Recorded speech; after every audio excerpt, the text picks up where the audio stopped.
বন্ধুরা, এই মুহূর্তে সবথেকে বড় খবরটি বেরিয়ে আসছে তাইওয়ানের তরফ থেকে। তাইওয়ানে আক্রমণ করতে যাচ্ছে চীন।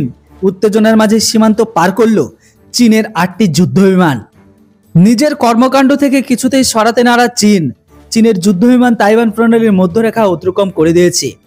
তাইওয়ানের প্রতিরক্ষা মন্ত্রণালয় রবিবার জানিয়ে দিয়েছে, গত 24 ঘন্টায় তারা 8টি চীনা যুদ্ধবিমানকে তাইওয়ান প্রণালীর মধ্যরেখাকে অতিক্রম করতে দেখেছে। তাইওয়ানের প্রতিরক্ষা মন্ত্রণালয় জানিয়ে দিয়েছে, চীনের জে-10, জে-11, জে-16 যুদ্ধবিমান প্রণালীর উত্তর ও কেন্দ্রের মধ্যরেখা অতিক্রম করেছে। প্রতিরক্ষা মন্ত্রকের দাবি অনুযায়ী একটি চীনা বেলুনও তাইওয়ান প্রণালীর মধ্যরেখা অতিক্রম করেছে। মন্ত্রণালয় জানিয়েছে, তাইওয়ান তার নজরদারির জন্য সেনা পাঠিয়েছে।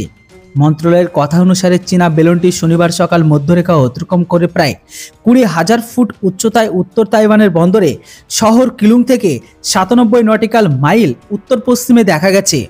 মন্ত্রণালয় এটাও জানিয়ে দেয় যে বেলুনটি পূর্ব দিকে চলে গেছে, এমনকি প্রায় 1 ঘন্টা পর সেই বেলুনটি আকাশ থেকে অদৃশ্য হয়ে যায়। উল্লেখযোগ্য, চীনের গুপ্তচর বৃত্তির জন্য বেলুন ব্যবহার করার সম্ভাবনা ফেব্রুয়ারিতে একটি বৈশ্বিক সমস্যা হয়ে ওঠে, যখন মার্কিন যুক্তরাষ্ট্র একটি চীনা নজরদারি বেলুনকে গুলি করে ভূপাতিত করে। তবে চীন তখন তার স্পষ্টীকরণে বলেছিল যে বেলুনটি একটি নাগরিক জাহাজ বা ভুলবশত বিপথে চলে গেছে। প্রসঙ্গত, তাইওয়ান আগামী বছরে 13 জানুয়ারি হতে চলা রাষ্ট্রপতি নির্বাচনের জন্য প্রস্তুতি নিচ্ছে।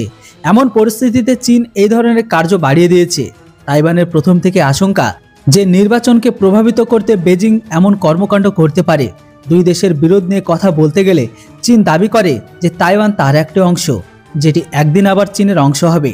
একসময় তাইওয়ান নিজেকে একটি স্বাধীন দেশ বলে মনে করে, যার নিজস্ব সংবিধান রয়েছে, এমনকি তার জনগণের নির্বাচিত সরকার সেখানে শাসন করছে।